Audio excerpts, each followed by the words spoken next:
Of us are able to fondly look back on our formidable years through the eyes of a high school yearbook. But one local war veteran has a yearbook of sorts of his own, one he wrote himself.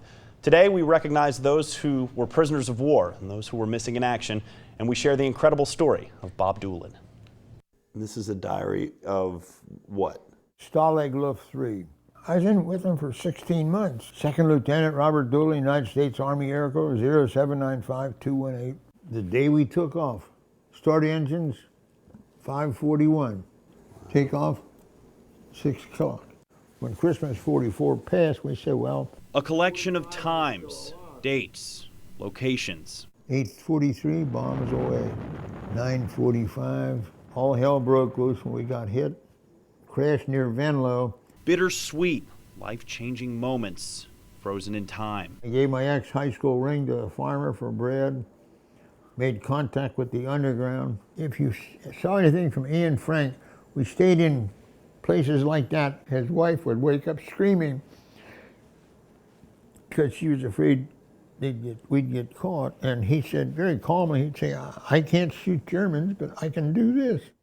I was first. I stepped up on this porch of this, quote, safe house, and I just touched the doorknob, and that fuss. The door was open, I was inside, the door was shut. I got 6 men, one hit me on the head, another one's got a gag in my mouth, another one's got me handcuffed, and the fourth one pushes me down to the front, just like that.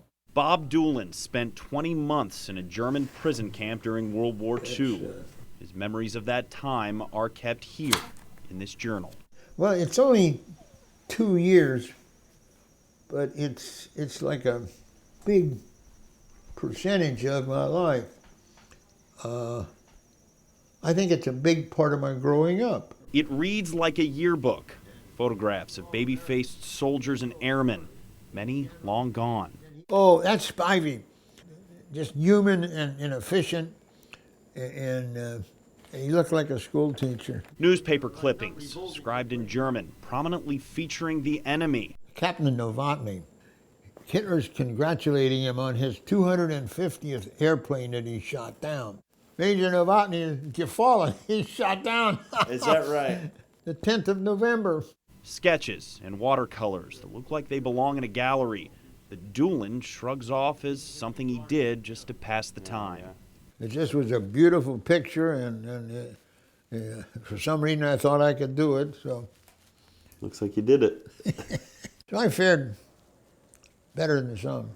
His memories of a stretch of life some 73 years ago are still vivid, thanks to this treasure, this time capsule, this small yet incredibly significant piece of Bob Doolan.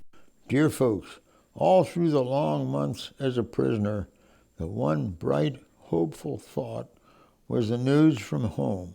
More than anything else, your letters made our life more pleasant, and so, to all who have written me, a million thanks. Bob. Amen. That was incredible. Isn't it unbelievable? Yeah. And you watch that and you think, he's 100 years old? You said that to me. I can't believe he's 100 years old. It's unbelievable. And to say 2 years wasn't very long, I can't imagine how long that felt. Right, well, and how detailed the things that he kept. There was so much we couldn't show you because we didn't have time, but he documented every person who sent him a letter, every person who he wrote. It was just unbelievable, and he's still very active in the community. He gives bus tours of the city of Cincinnati, and he speaks at Mount St. Joe on a regular basis. Thank you, Mr. Doolan. Yes, sir. Thank you.